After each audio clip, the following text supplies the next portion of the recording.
All right. Thank you very much for today's ELLIS Distinguished Lecture Series talks by Julien Mairal. Before I introduce him, I'd like to quickly remind you that there is this sheet of attendance. Everybody has to sign, since otherwise we get some trouble with the reimbursement. So please pass this sheet around and put all your personal details into it, which are required.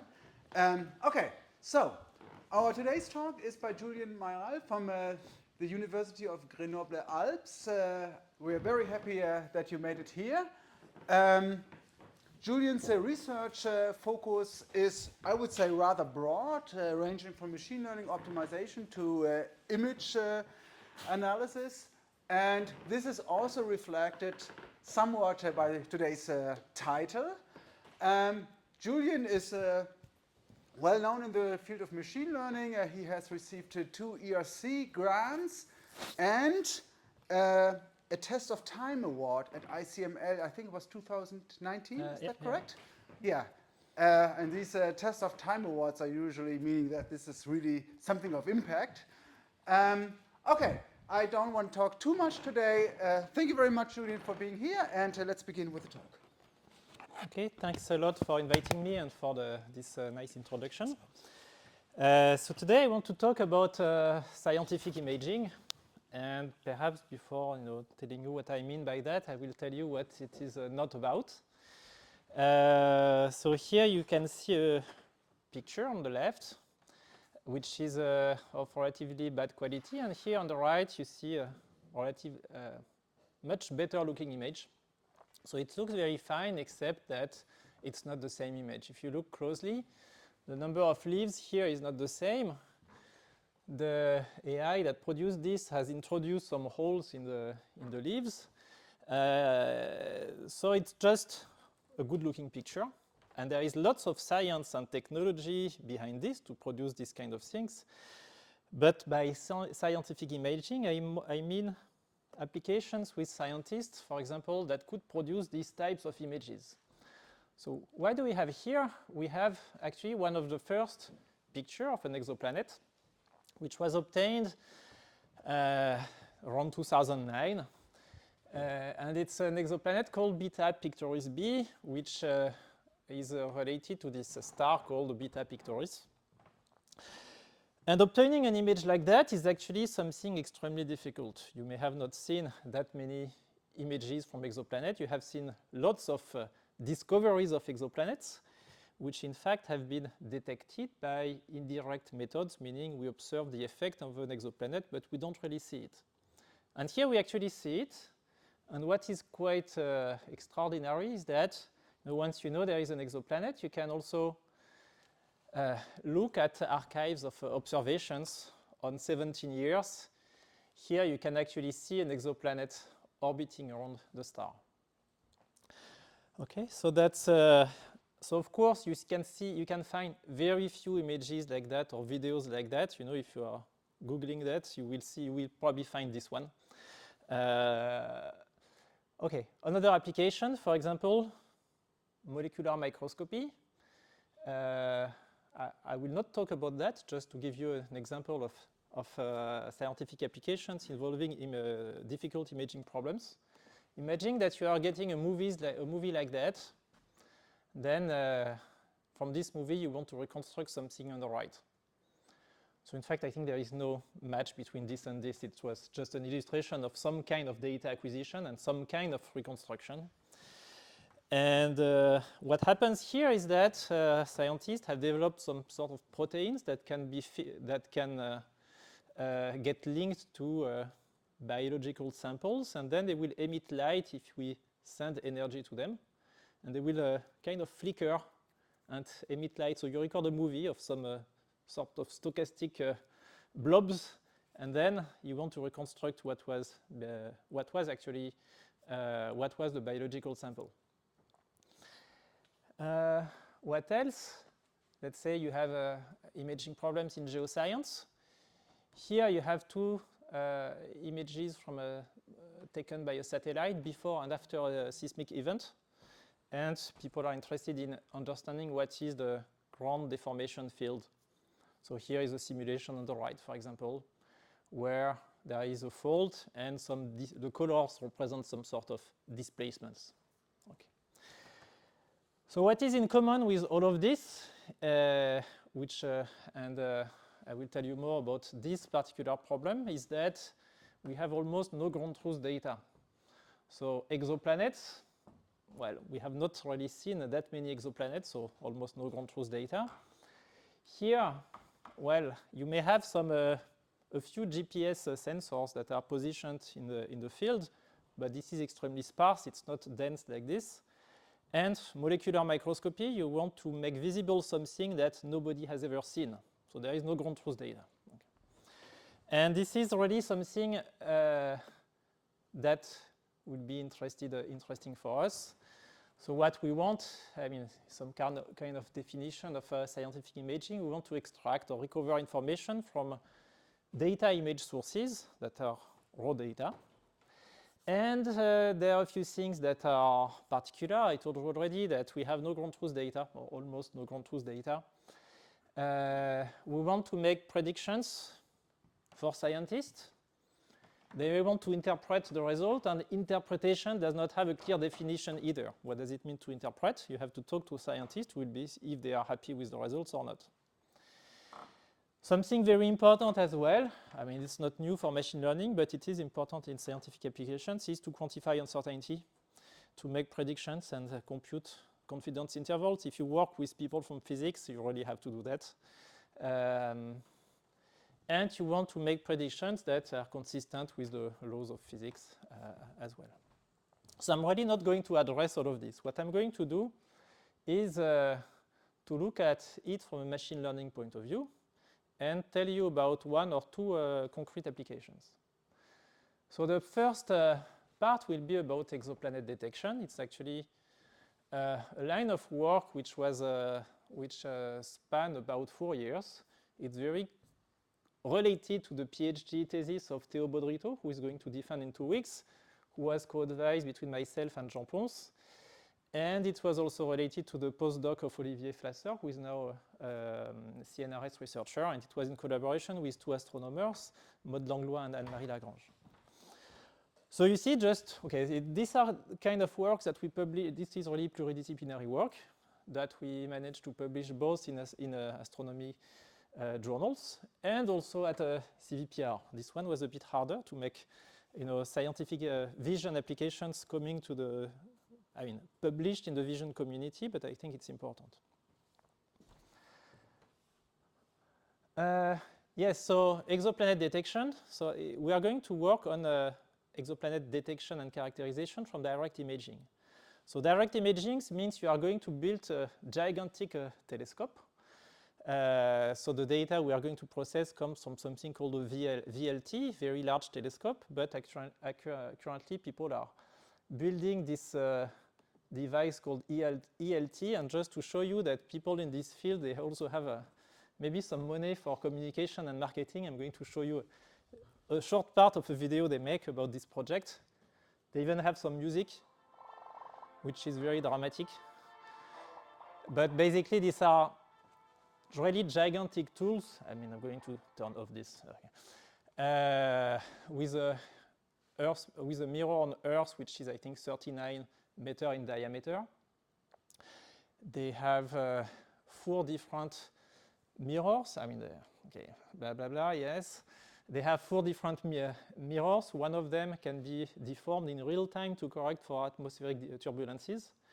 And that's also something where machine learning has a role to play. It's not something that we do, but basically you want to estimate atmospheric turbulences instead of which basically blur your image.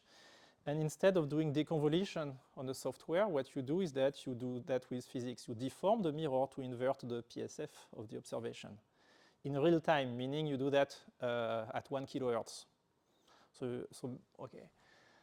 So the main mirror, you see, it's something which is made of almost 800 things. They send lasers to the sky to estimate PSFs of what a punctual source look like. And well, it's a big thing, so maybe I'm going to stop this here. Where is it? Yeah? Where is it? It's in Chile, so yeah, good question. It's in Chile. It's very high, such that you, when I say it corrects for atmospheric turbulences, but it's very high, above 3,000 meters, to have as few as atmosphere as possible. So it's different from a space telescopes. You can have a really, I mean, it plays a quite different role. But yeah, these are really big projects, and this one I think is almost finished. Okay, I need to come back to. Okay, so machine learning. Let us be more comfortable. Okay, for you, I guess this introduction is maybe not necessary, but machine learning, we want to learn a prediction function that gets some data and gives a label. And for exoplanet detection, the label will not be a cat or a dog. You know, it will be a two-dimensional map of binary labels for detection. Do you have an exoplanet on this pixel or not? Or it can be real values. What is the intensity flux of an exoplanet? And you do that with, let's say you have lots of IID training data, xi, yi, you minimize your empirical risk, you regularize if you want to regularize, and then problem is solved. And maybe, you know, if you want to use an architecture which is adapted to images, you use a UNet, take as input a two-dimensional image, produce as output a two-dimensional map that may contain the intensity flux of the exoplanets or just a binary label for the detection. Okay, now the question is, what could go wrong with this? Lots of things. So this is what you obtain if you ask ChatGPT to draw you a castle card. But castle card in French, it means, you know, cards that something that you touch it will just be destroyed. Here it's a bit more, it's a bit different, but you know, at least just to tell you that things can go wrong. So what could go wrong? Perhaps because the classical empirical risk minimization problem with lots of IID data, it's in a perfect machine learning world.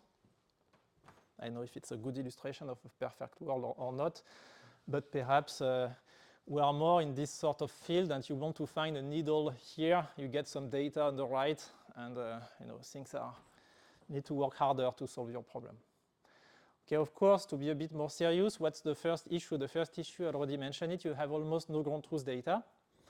And I think this I think it's a relatively recent illustration of how many exoplanets have been detected. So each dot is an exoplanet that has been actually detected. You have two axes. One of them is the distance between the exoplanet and its star. And here on this axis, you have the mass of the exoplanet. So what you see is that exoplanets that are close to the star here, they are often detected using this transit method. The transit method is simply looking at fluctuation in the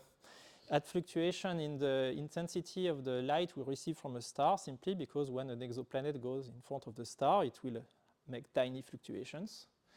So you need to be close to the star to use this exoplanet, this technique. Planets that are quite massive here, a bit, well, which are not that close to the star, are often detected using this radial velocity method. And radial velocity method, it's also indirect. It's because when an exoplanet is relatively big, it will be linked, I mean, with the star, they will make a dynamical system. And it will induce small fluctuation in the position of the star that translates into fluctuations in the spectrum due to Doppler effect. And this is what you detect. But what we're interested in is this very few number of points on the right, which are actually seen using imaging techniques. So far, what these planets are, and the goal is to be able to visualize exoplanets on any type, but so far what we can do is detect exoplanets that are quite far from the star, meaning they are not hidden in the light of the star. They are quite big, you know. These points here are more than 1,000 times the Earth's mass, and very often they are relatively young. They emit heat. But it means we cannot use that for training data anyway. It's not enough. The other thing, compared to many imaging problems, is that the signal-to-noise ratio is extremely bad. In the visible light, the ratio between the light of a star and the light we receive from an exoplanet is actually about 10 to the power 9. And an analogy that people often give is that you want to visualize a firefly that would maybe that would be around a lighthouse in Brest, and you want to see that from New York. So Brest is on the west coast of France.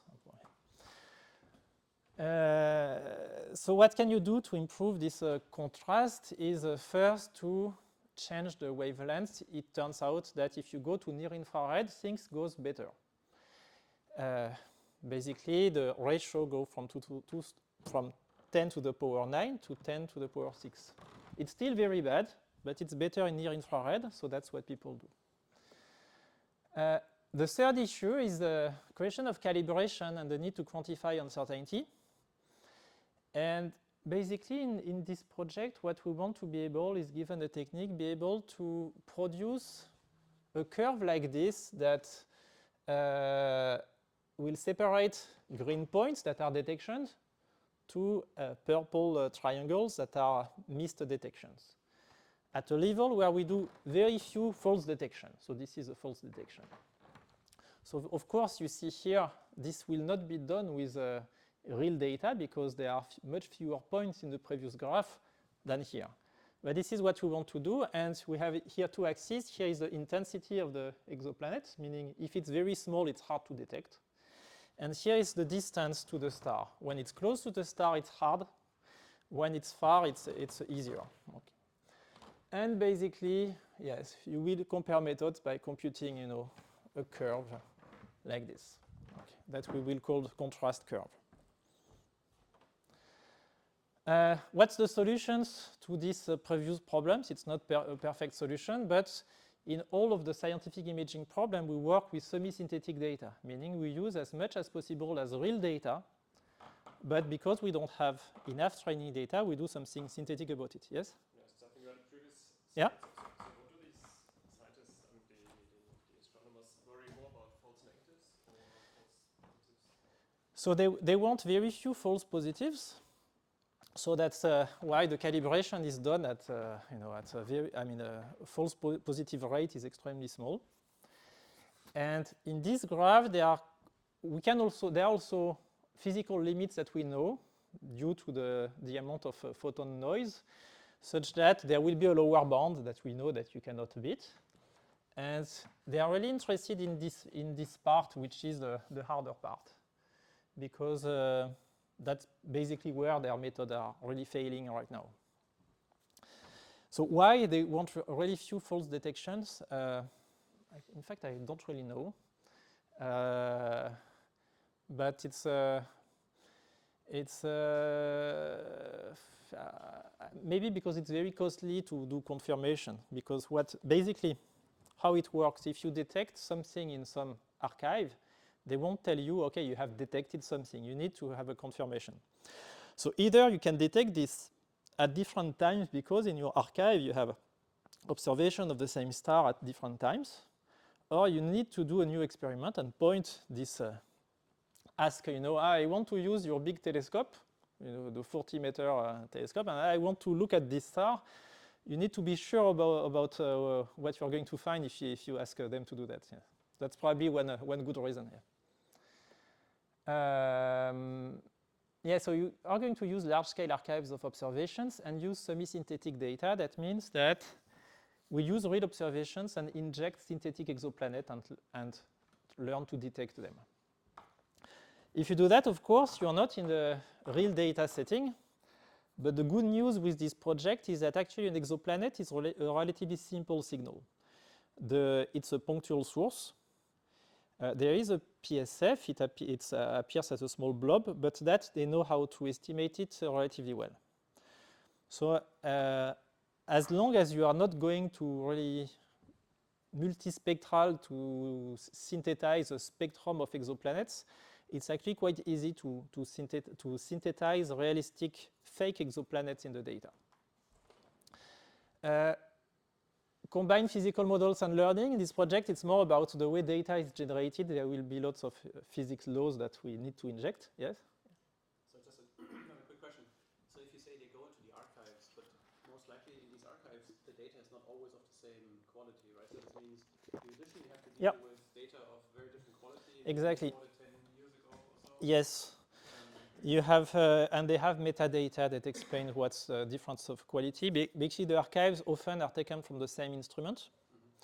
But you will see, what I will show you is, okay, what we have done. It's maybe in this slide.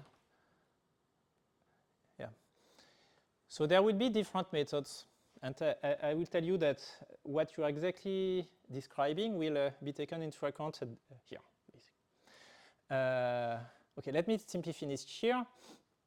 In terms of calibration, it will be a lot about repeating experiments many times.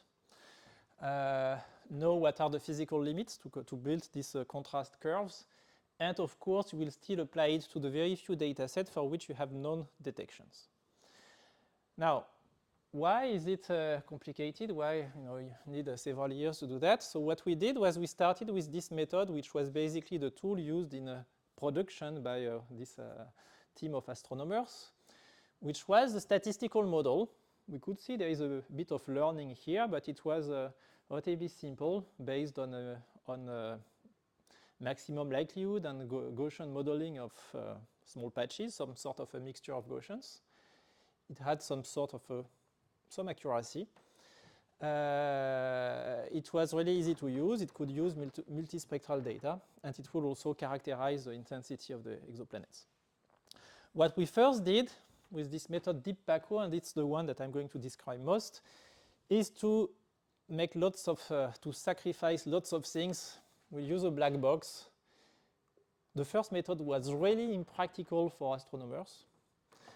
And but simply showing that with deep learning, we could get better contrast curves than what they were obtaining.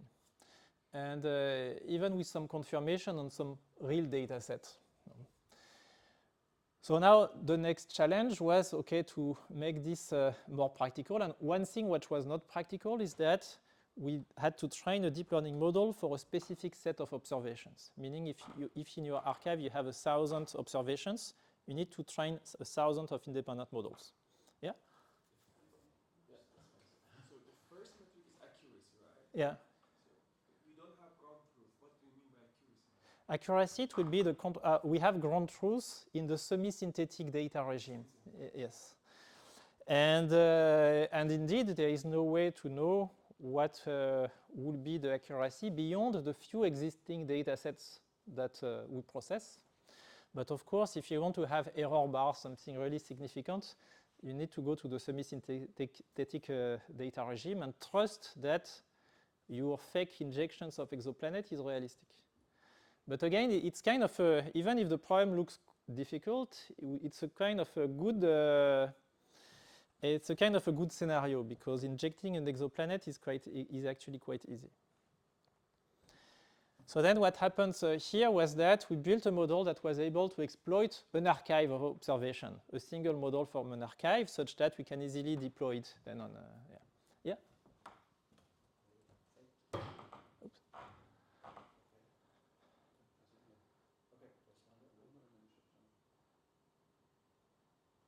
Okay.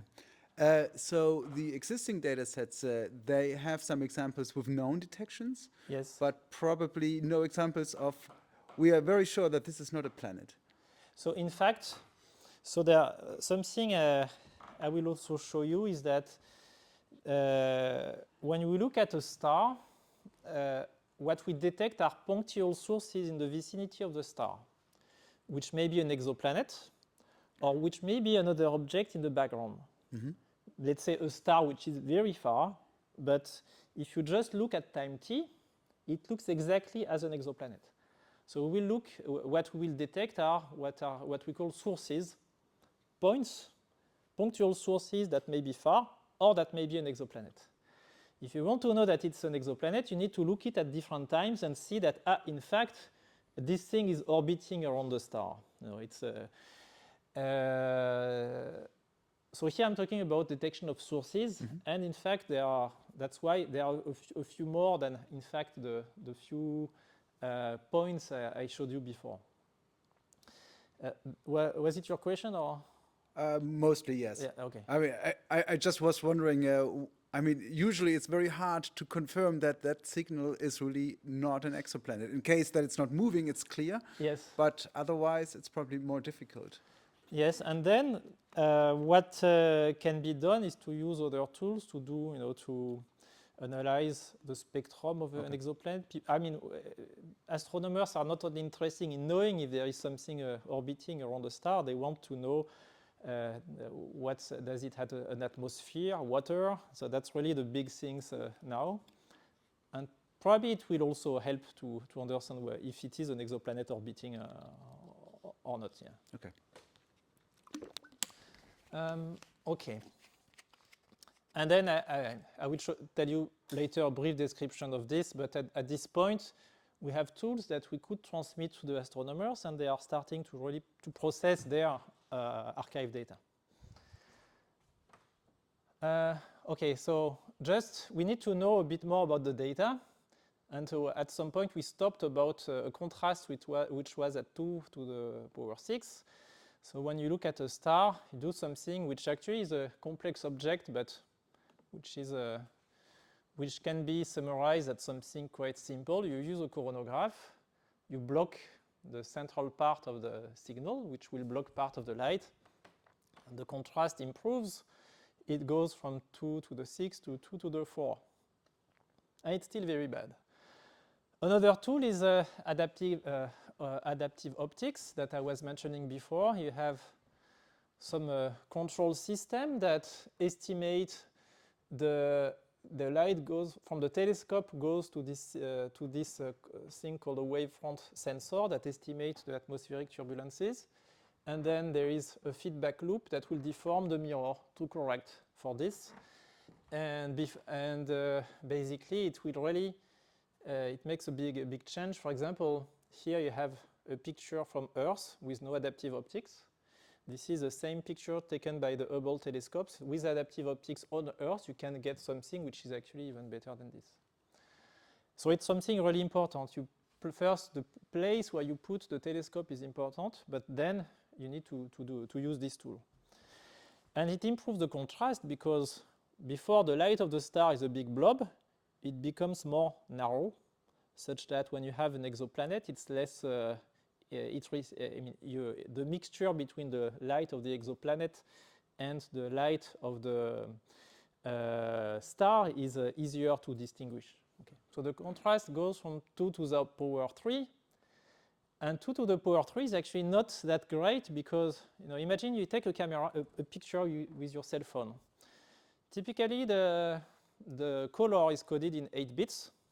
Let's say you have a very good camera, it's coded with 10 bits. 10 bits, it's about, 2 to the power 10 is about 1,000, which means that one tiny unit of color in 10 bits, that's what you want to detect. So you see, you are not there to something that we can really visualize because the data is also noisy. So then, of course, when you have lots of when you don't have enough information about something, what you can do is you take several observations. You want to reduce some noise, you can just average some observations, perhaps it will reduce the noise. And then there is something very clever that was done by astronomers, which is called angular differential imaging, and which consists, I don't know if you see that very well. We don't see that very well, but basically, you point your telescope to a star. You are going to do several observations, and you will not compensate for Earth's rotation. So because of Earth's rotation, when you do that, any object which is in the background or which is in an exoplanet will have an apparent motion, which is not due to the motion of the objects, but which is due to Earth's rotation. So it's a motion which you can predict perfectly. You know exactly what it is. It's a rotation. And you do your observations. And what happens is that if there is an exoplanet near your star, it will rotate in your data. And it's actually something which is extremely important because here comes the data.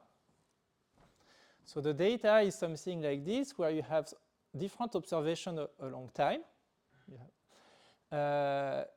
What else? We have with all of these tools, we still have a big problems with the dynamics of the scene. For example, here you have lots of, even if the star is a point, it's still lots of light. Here you see the contrast is still, if we do a zoom in this part and change the color map, there is still a dynamic range problem. If it turns out there is an exoplanet somewhere, in the data, it will actually rotate with a non-motion, which is due to Earth's rotation. Any source will look like this. It's a PSF, which astronomers know well how to estimate. So what we want to do, we want to remove some noise, which is this nuisance parameter that we call speckle, which is due to the light of the star that goes through the atmosphere, that goes through the adaptive optics, through the optical system. And there will be also some diffraction going on. But then at the end of the day, you have lots of noise that you want to remove. And you need to understand what are the properties of this noise if you want to have a chance to be able to remove it and see the sources that are hidden there. So what we know is that this noise has local correlations. Okay, fine. It's spatially correlated, but quite local. It turns out there are also some symmetries that we don't model in this first work. And more important, if we do a temporal cut of the data, for example, this black line will be represented on the top with an axis which is be time. The other axis will be the position along this line. You see that the noise can be actually well modeled by some fluctuation around the mean parameter. It's temporally quasi-static.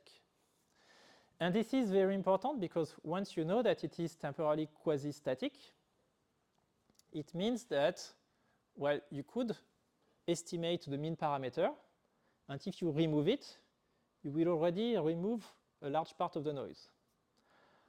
So that will be a first step, which will be basically at some point we are going to compute the temporal mean and remove it. But if you do that, do you remove the signal of the exoplanet? It's a good question. And then this is where astronomers are quite clever with this angular differential imaging technique. If there is an exoplanet at specific position, if it was not moving a long time, if you remove the mean, you would simply remove the signal of the exoplanet. But actually, because of Earth's rotation, it's going to move, to rotate, and be at a different position at a different time, such that if you remove the temporal mean, there is hope that you don't remove much of the exoplanet signal. Okay, that would be one hypothesis. It's actually an hypothesis which is pretty true if you are far from the star. If you are close to the star, it's more complicated because the exoplanet does not move enough. So when you remove the mean, you remove part of the exoplanet signal. That will be a limitation. And this is another illustration after some pre-processing and injecting a fake, really strong exoplanet. This is an illustration of some speckle, which you see seems to be quasi-static in time. And here we have an exoplanet moving. So it's called the ADI technique. And just to let you know that there is also something else we can exploit, but it will be maybe too much for this presentation. If you are doing multispectral acquisition, there is also something you may know about it, is that there are some correlation in the speckle. This is by moving not on time, but moving in a spectrum. There is some sort of homothetic transformation of the speckle when you change the wavelength. It's also something you may want to model if you go to if you use multispectral data, because you want to remove the speckle, and you can exploit the fact that there are correlations at different wavelengths if you do this sort of a scaling operation. Okay. So basically, you want to use all of this information to be able to do something and detect. So the first PACO model was actually looking, had a very simple image formation model, which was at time t, you have the speckle, plus contributions of some exoplanets with a contrast parameter for each exoplanet, which you need to estimate. Each exoplanet appears as a PSF which is known. And it starts from a position at t0. If you know the position at t0, you know the position at any time. So, and this was what the astronomers were using before. What they were doing is actually exploiting this information about the speckle, that it was temporally quasi-static. There was local spatial correlations. So they will actually model each patch of the speckle. So let's say a 10 by 10 pixel and a temporal block as a multivariate Gaussian, meaning a fluctuation, a Gaussian fluctuation around the mean. I mean, a multivariate Gaussian with a mean parameter and a covariance, basically. Then they were estimating some parameters alpha with maximum likelihood and do detection using a likelihood ratio test. And actually, each of these steps, they were doing things, it was relatively well implemented. This tool was working great. And the question was, okay, how can we use deep learning? Does it help to do that? So what we first did was to exploit this information already used in the PACO model, which was, well, the temporal mean, you are going to remove it to increase the signal-to-noise ratio. We use this model of the local correlations that are estimated, such that, and do some whitening operation that will remove this local correlation, simply because we are looking to point sources. There is no spatial correlation which is due to the point sources that we want to detect. The spatial correlation is mostly due to the noise. So if you remove, let's say with centering, we remove the first order moment. If we remove the second order moment, we hope to still keep the exoplanet signal. And in fact, it's actually improved the signal to noise ratio. Then next step is that given a set of observations, we want to build a data set, meaning pairs of maps like this with lots of this preprocessing and a few exoplanets that have been injected. And we want to predict the position of these exoplanets. So if there are known sources in these observations, well, you can simply mask them, okay? But what about unknown real sources? You don't want them to be labeled as negative labels. So then another thing that the astronomers were doing was to do some temporal shuffling of the observations. Meaning that if there was a real source with some rotation movement, if you do temporal shuffling, well, there are no real source doing a rotation. And this is also, again, due to these ADI techniques that we can do that. Then you inject PSFs, point spread functions, in the data. And before sending this to your specific unit, you will take into account Earth's rotation to realign the exoplanet signals in the data. Then you average such that you increase a lot the signal-to-noise ratio in the data that we will send to the unit. And you do that many, many times. Each time you do different random shuffling, you inject exoplanets such that for a specific set of observation, you have about 40,000 fake exoplanets to detect. You train your unit, use a dice loss which is adapted to detection. And then when you want to apply it to your original data set, you take again the natural order without random shuffling, and then you apply your model to that. Okay, the limitation is that, well, all of this heavy procedure, you do that for each set of observation. So really, it's not something that astronomers want to do, but they are still interested in knowing the potential of a deep learning model to do that. We are not able to characterize the intensity of exoplanet at the same time as we did detection, so we had a two-step procedure. And close to the star, the performance is still not great because this centering step is actually removing lots of the exoplanet signals when we are close to the star because they don't rotate enough. Okay, something, well, just for the story, for machine learning people, things that we cannot do in this project here is that we need to learn lots of deep learning models. One per set of observation. And when you want to do calibration, you need actually to learn thousands of models simply to calibrate and obtain these contrast curves.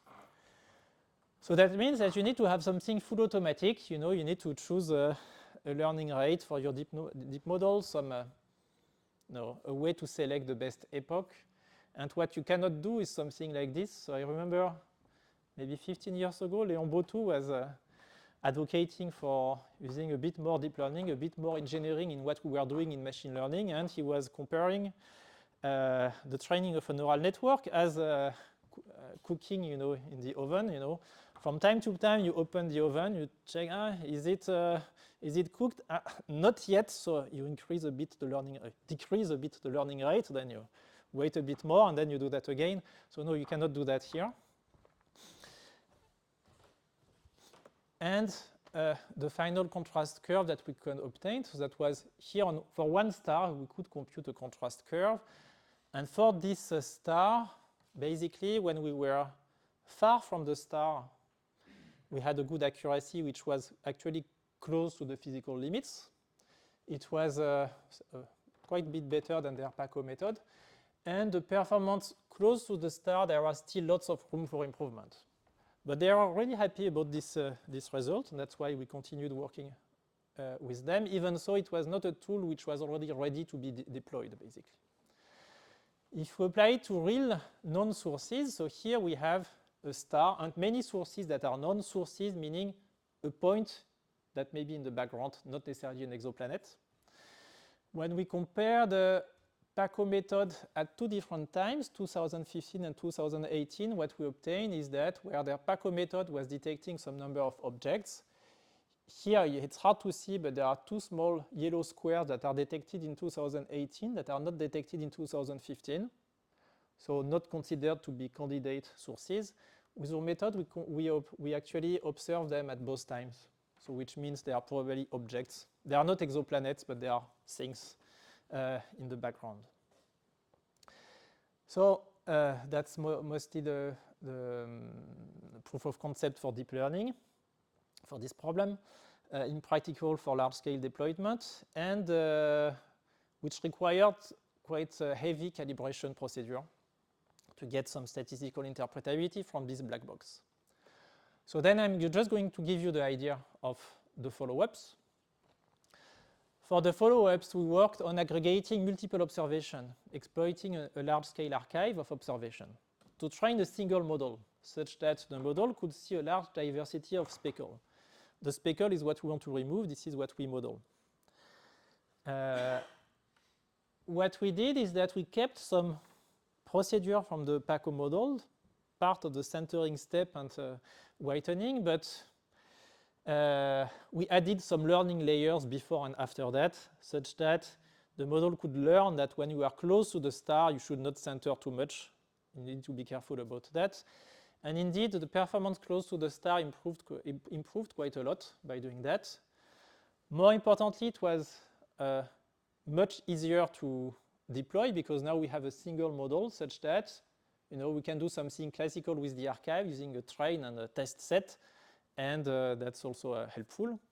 And if we want to apply this model to additional observation, it's easy because the model is there. The model is also much smaller. We use really a large black box, relatively large black box for this problem before. Here it's less than only 800,000 parameters. Still parts of it were a bit black box, hard to interpret. And the last work, which was published at CVPR, so a complicated figure, I'm not going to tell you all about this, but basically we try to remove as much as possible as learning. I mean, we wanted to add as much as possible as statistical modelization, as physical models there, and only learn what we don't know how to model, basically.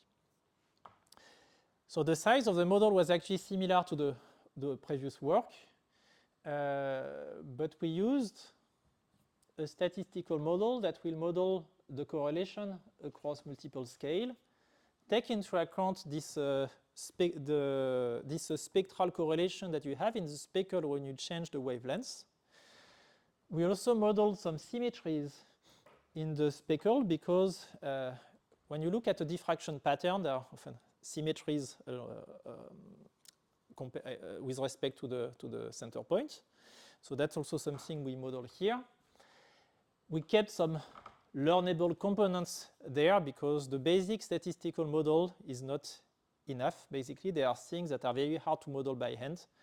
Everything that are imperfect about the model, this is where learning is very helpful. And with that, we could learn, jointly characterize the intensity of the exoplanet signals and detect at the same time. So, well, in terms of results, it's not that important. I'm going to skip that.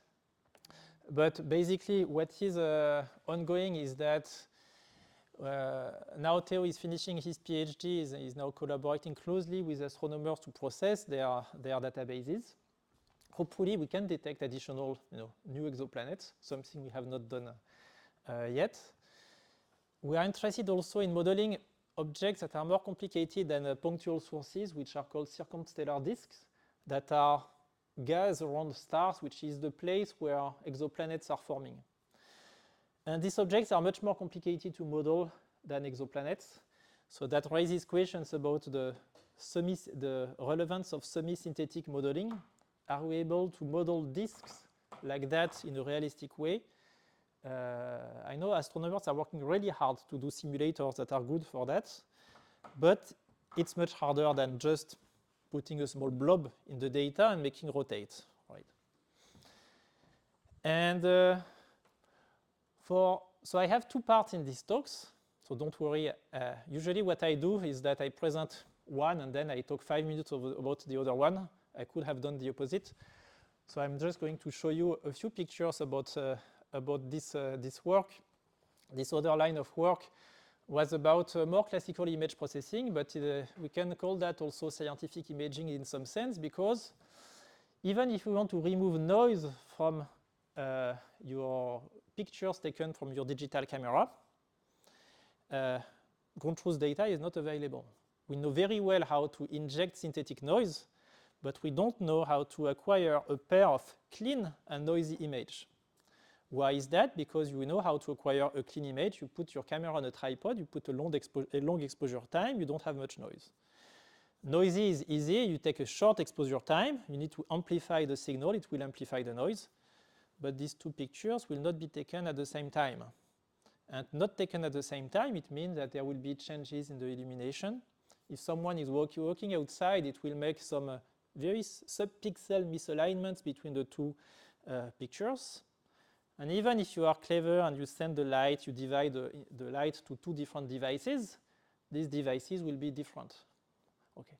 Even if they are the same cameras, same sensors, same optics, the optical systems are never perfect. So we have the same problem basically as always. What we do in this work is that we combine, let me see how I can do that in 5 minutes. Okay, if you want to do image denoising, or image restoration, you can write a classical image inverse problem. Okay, you have an operator A that degrades your signal, you add noise, you have observation, then you minimize a data fitting term with the regularization. Okay, you can do a deep learning model, so you have lots of data, semi-synthetic data with clean and degraded images, and you learn a prediction function that combines the two, a UNet, for example. And basically what we do in that work, we do two things. One of them is that we combine the two types of approaches. And we use multiple images to do super resolution. So the single image super resolution problem is going from here to here. The only problem is that it's very ill-posed because you need to invent details that looks nice. But if you take multiple images of the same scene, basically there is hope that you have more information about the scene and you can recover that.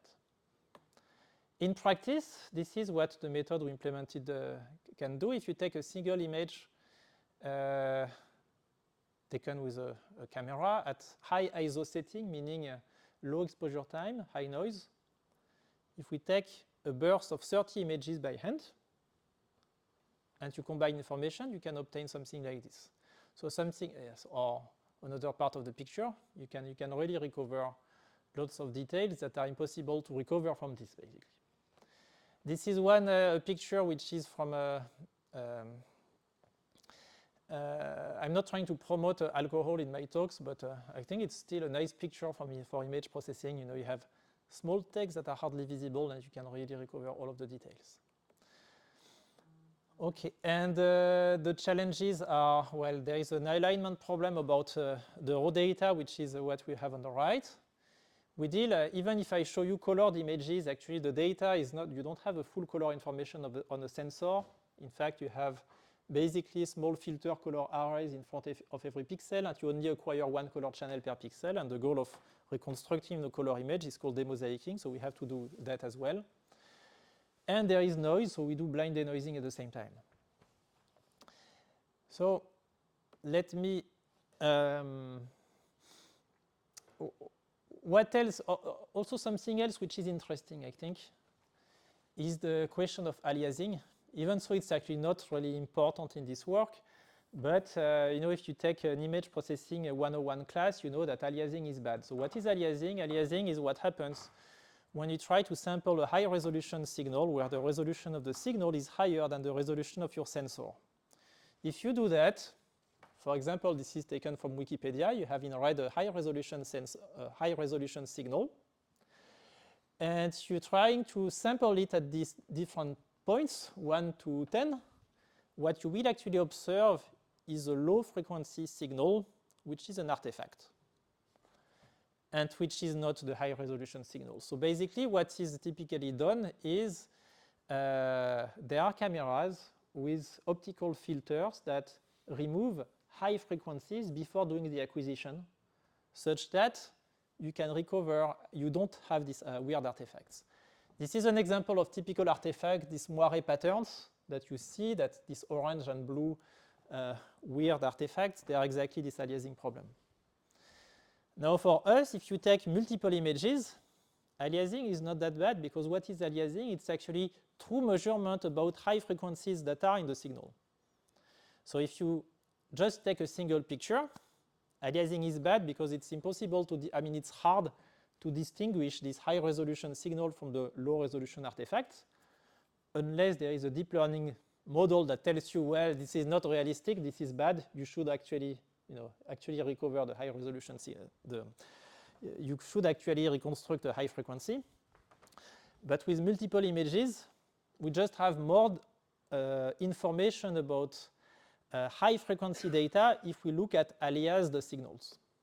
So that was maybe one small message here, because I won't have time to explain exactly what we do, but basically we write an image formation model for a burst of images.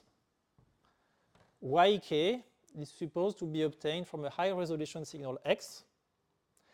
It is warped by some, which is a camera motion, which is due to simply your hand moving when you take the picture. There is an operator that will remove part of the color channels. Actually, it will be this one. You will then reduce the resolution because you want to do super resolution, and then you will remove some of the color channels. And you can write an inverse problem like this, where you need to jointly estimate the high resolution signal and the warping parameters. Okay.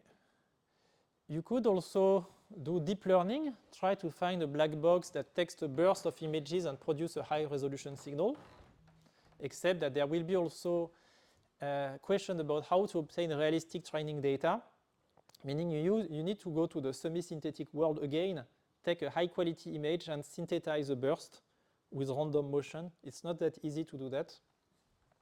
And what is a good architecture? It's also not that clear. So I'm trying to give you an idea about the hybrid approach that we adopted here, which actually is something pretty successful in signal processing. It has been successful for the last 10 years, so it's something which I think is good to know, which is to choose a particular architecture f theta that can be seen as the output of an inverse problem solver. Okay. What does it mean by that? It means that if you have your favorite, let's say, gradient descent method that solves the problem on the top, right? Let's say you do gradient descent on the quadratic function, and let's say, for example, that you have the L1 norm for phi, which is not what we will do, but just to give you an example. It will be called a lasso problem. And if you take the most classical approach to solve the lasso problem, it's called the proximal gradient method. It's our iterative soft thresholding approach. It's a gradient descent step on the quadratic problem. And the gradient descent step on the quadratic problem is an affine transformation of your current parameters. And then soft thresholding, it's something which is very close to rho u. Okay, right. So basically, doing proximal gradient descent, you alternate between affine transformation, something close to rho u. Let's say you take L1 norm plus non-negative constraints, then it will be a shifted rho u. So basically, affine transformation, shifted rho u, affine transformation, shifted rho u. It looks like a neural network, basically. More generally, what many people in signal processing are interested in is generalizing this concept to have optimization methods for this. Now, you don't use the L1 norm, but instead of phi, instead of this what's called the proximal operator of phi, you replace it by a denoiser, which will be a neural network. And then it gives you some sort of neural network architecture that has an interpretation in terms of the output is actually solving the inverse problem. This inverse problem solver in the model, there will be parameters theta to learn, and these parameters theta, you learn them in the classical way. Basically, you implement your inverse problem solver in PyTorch, and then you can backpropagate through your inverse problem solver. And this is something we have adopted here, basically. I'm not going to give you much details, but this comes from some work that are already more than 10 years old. And maybe the ideal problem we would be interested in would be the following one. Given a burst y, we would be interested in solving this inverse problem here, where some parameters theta have to be learned in the prior here. We'll say that the inverse problem solver is going to give you an output x hat theta of y, and we learn the parameter theta in a supervised way using classical deep learning techniques. And this is the types of basically the types of approach that gives you the results I showed you before, without going into technical details. Now, also just a small things that were interesting in this project is that when you do that, you make some assumptions about the data, you make assumptions about the scene, and the assumption we made was that the scene was static, because we take a very fast burst, but in fact this assumption is not always right. So for example, imagine that you made this assumption for this scene, you take your burst of images, and if you apply the previous technique, well, you obtain something which is very bad. It's actually good for the parts which were not moving much, but there are horrible artifacts everywhere. But if you take that into account in your image formation model, basically you get something right. So simply showing that the importance of adding some model assumptions in the design of the architecture that you train is actually important if you want to deploy this in the real world, because if you make a static assumption and your scene is not static, you get random stuff, basically. Okay. What else did we do? We did also some high dynamic range imaging, taking bursts of images with different exposure. Basically, the goal was from the previous scene to reconstruct something like this. Something more impressive was this, which was taken on a picture of Notre Dame at night on a smartphone. And we are going to zoom on 3 regions and see what we obtain on a single frame of the smartphone with the default settings. We obtain something like this. When you do the reconstruction with a burst of 20 images, we have that. The most impressive one is probably this one, because here we do HDR imaging and basically we recover even the colors that were completely disappearing from this picture. And the text from the panel was actually much better like this. Okay, and that's, so I know I was going very fast on this second part. So the talk was about the first part and it was a small bonus. Sometimes I do the other way around, but I like the exoplanet project very much. This slide is a bit old, but basically we have other ongoing projects. One on microscopic imaging, which is exactly the first example. One of the first examples I showed you about scientific imaging problems, where we have videos of these small proteins emitting lights, and we want to recover biological samples. We work on videos. We actually, on this second part, we actually co-founded a startup, which where in terms of speed, we can now run this in 2 seconds on an iPhone to produce a 12 megapixel image. We start having things that work on videos. And something we would like to do in the future is actually also go to 3D reconstruction, because if you take a burst of images from the scene, I mean, in classical 3D reconstruction techniques with multiple cameras, you take many pictures about a single scene from different angles and you do 3D reconstruction. But when you take a burst from a single point of view, even if you have tiny movements, you still get some information, some 3D information about the scene.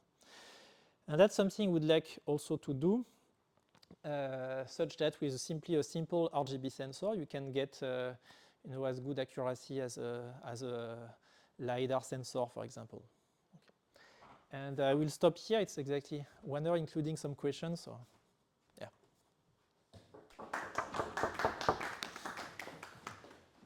Yeah, thank you very much, Julien, for this very interesting talk. You already asked my very first question, how long it would take on a cell phone to run these. So, questions from the audience? Yes. Maybe a rather high-level question, but you showed very nice techniques now in the second part, very briefly, about how to increase resolution and how to remove noise. And I mean, in the first part, you showed that one of the main challenges is noise, right? And yes. So how do these 2 parts connect potentially? Or are these methods you showed in the second half actually applicable to the setting that you described before? We thought a lot about this. Because in the first part, it's about also using multiple acquisitions to reduce noise. Here, it's about multiple acquisition to reduce noise. But the problems are a bit different, because one of the main challenges here was the fact that images are not aligned because they are taken by hand. And we needed, and in the first part, the control about the movement of the exoplanet is perfect. So that was a big difference. Now, in the first part, remember there is also this, at some point, there is this averaging that reduces noise, keeping the exoplanet signals, which is kind of, it's also something which is more or less done here in an indirect manner. So I will say there are some principles that are similar, but in terms of models, in the first project, the image formation model was quite different, I guess. Yeah. Thanks. Yes, wait a second. Yeah, thanks for the nice talk. So you started by saying what the talk is not about, which is to invent basically stuff in a better image, and then in the at the end you talked about these image restoration techniques. Yes. Can you guarantee that you don't invent No, things that are not not much guarantees. actually true? So the only thing is that if you do single resolution from a single image, you're going to invent things because it's the goal is to invent things. For multiple images, if you have enough frames to process, you may actually have enough information about the scene. So in terms of theoretical guarantees, there are zero guarantees whatsoever. But what you can still do is some rigorous testing and to understand what is the amount of artifacts you get. Now what is clear is that many people are working on diffusion models also for image restoration. And because even to increase the resolution, basically, and there you really invent much more things. It's pretty clear from the examples that you will invent things on the one hand. Here you will, if you don't have enough information, you will get something a bit more blurry.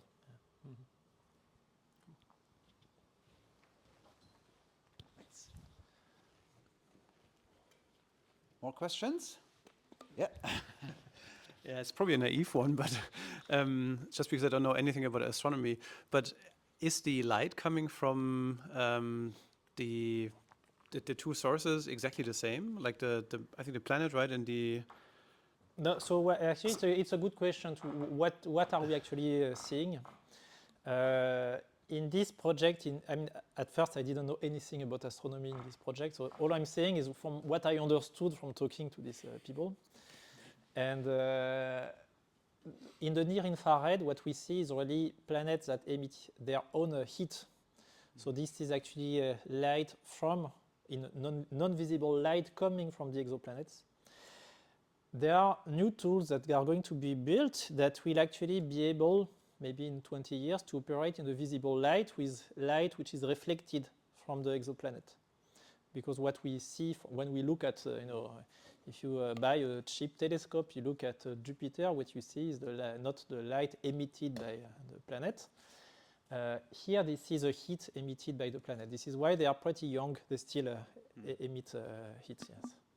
But one of the goals would be later to have tools that can actually see light reflected. And it will open new possibilities, perhaps. Okay. The reason I'm asking is because I do know that I think you can analyze kind of the spectrum of the light to understand like which molecules and atoms are in the atmosphere of certain, I think, planets and so on. So I was just wondering, shouldn't a similar approach also work to detect exoplanets? Because the signature will be different. In this part, I don't really know. I know that when I say multispectrum, there are not that many bands that are observed. I think it's still a quite narrow bands in the infrared. It's not a full spectrum. And when they will go to visible light, it will be tools that actually probably, I'm not completely sure about that, but probably tools that will be able to visualize in a much wider spectrum range. But really, I'm not that familiar with this part about characterization of. But it's really what the astronomers want to do. They want to discover, exoplanets that in the part that can be inhabited and with some atmosphere, water, whatever. Yeah. I have another one. Yeah, it was a very interesting talk.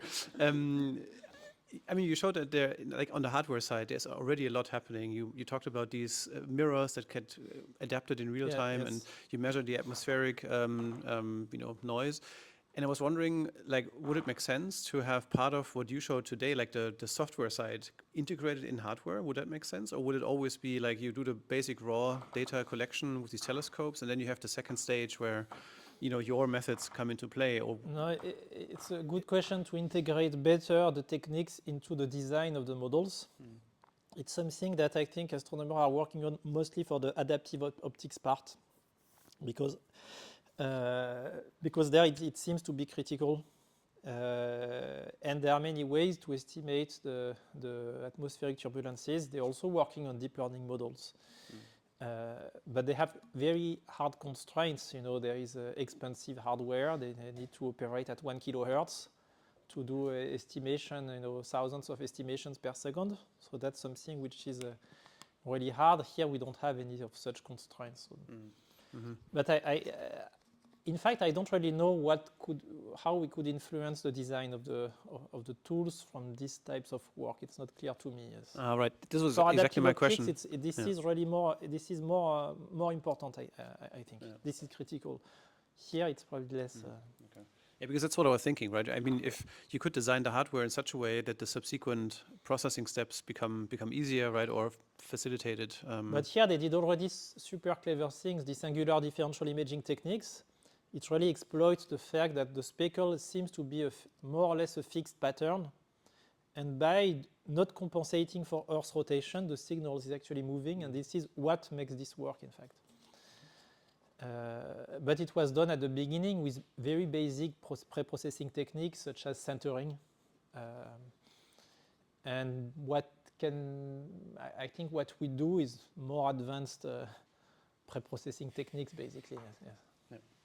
Thanks.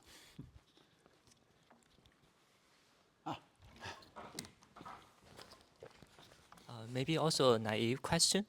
Do you think, I want to propose a problem, and do you think it is related to your research? Let's say you take a sequence of pictures of the partial observation of the environment, and then can you merge this sequence of images to generate a full picture of this environment? What do you mean by environment? Let's say a sense of this classroom. Okay. You take a sequence of partial observation, and then you want to generate a full picture. Let's say a 360 images, with every people visible in an imaginary image. Is it related to your work? Okay.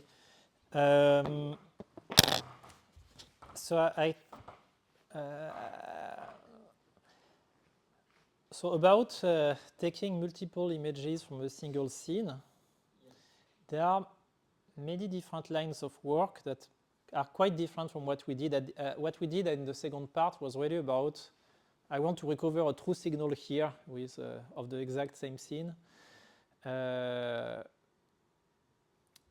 I know indeed there are probably lots of work about doing, let's say, a complete 3D reconstruction from the scene. Is that there were some, for example, there were some work in computer vision done more than 10 years ago. It was called Building Rome in a Day or something like that.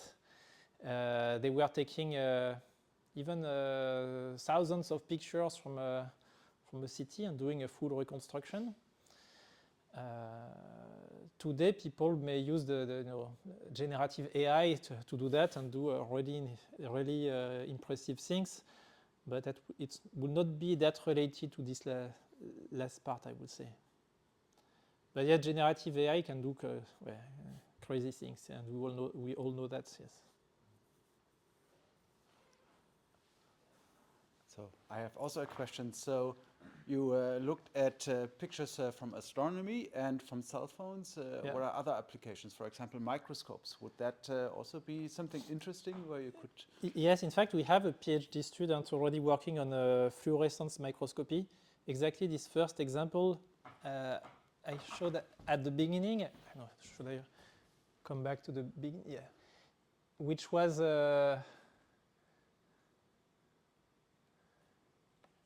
something like this, where the data is this sort of blobs that appear and emit light. It's related to astronomy in the sense that we are looking for point sources, but the amount of noise is much lower than in astronomy. But it's also more difficult in another sense, because what we want from this is to reconstruct some 3D reconstruction of biological samples from a 2D video. So how can we do that? Simply because these small proteins called fluorophore, they emit light, and they are seen as a point spread function that depends on the z-axis, on the depth. So imagine what you want to do from this is to, each time you see a blob, you need to understand what was the depth of the protein that emitted light, and then do the reconstruction. And so, yeah, we have a PhD going on this with people from who are more from biology. And that's also a really interesting problem. With this very, astronomy and microscopy, they are quite related, in fact. And the postdoc that really started to work on the astronomy project that did the interface between the astronomers and us, basically, had in fact a PhD both in astronomy and microscopy. Yeah. It was with a background in signal processing, optics, and so on. So that was really helpful to have also someone really at the interface of two things. Yes. And other sources like MRIs or something like that? Or So is that technology already so advanced that... No, that I don't know. I mean, there are many people who know that much better than I do. But no, we don't work on this kind of problems. But and why we work on this? It's sometimes it's mostly because meeting random people at conferences, and then the problem looks interesting. Let us collaborate on that. So that's there was no clear choice at the beginning to say, okay, now let's go to microscopy. It could have been MRI, but yes. Okay. More questions? It's your last chance. If this is not the case, let's thank the speaker again.